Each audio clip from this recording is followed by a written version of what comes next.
tomatoes? Tomatoes, where are the tomatoes? The Costanzas talked about those famous Hamptons tomatoes. George kept going on and on like everybody ought to know. Big and red and warm from the sun, fresh from a farm, not aisle number one. It sounded ridiculous, we believed every word. So we followed every sign, down every country road, looking for a little stand with a handwritten note. But all we found, wherever we went, was corn jam and a closed-up tent. Where are the tomatoes? Where did they go? We drove around the Hamptons, but nobody seemed to know. Not from a supermarket, not sliced up on a plate. We wanted farm stand tomatoes, and we were willing to wait. You could hand me one, you could throw it if you chose. I was ready to catch it with the middle of my nose. But the Hamptons had decided no tomatoes for us. No tomatoes for us.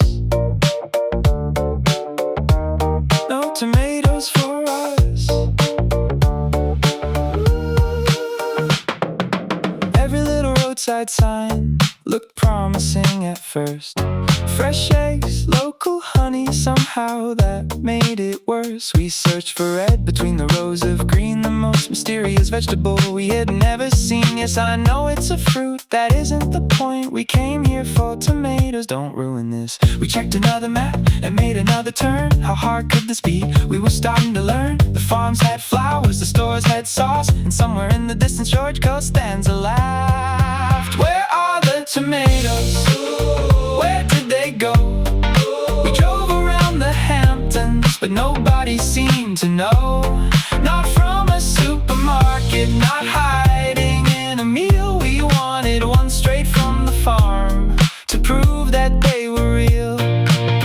You could hand me one, you could throw it if you chose.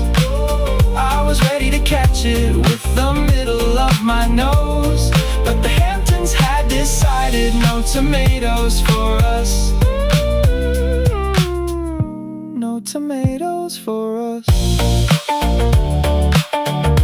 No tomatoes for us. Maybe they were too delicious, maybe they were too rare.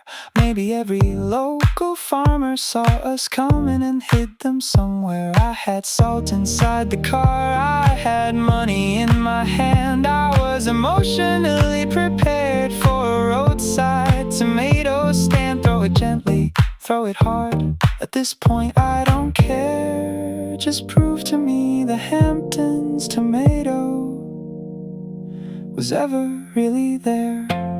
Where are the tomatoes? This is getting absurd. We crossed half of Long Island because we trusted Costanza's word. Not from a supermarket, not buried in a bun. We wanted one imperfect tomato, still warm from the sun. You could hand me one, you could throw it if you chose. I was ready for the ending, George already knows. But the Hamptons had decided no tomatoes for us. No, no, no tomatoes for us.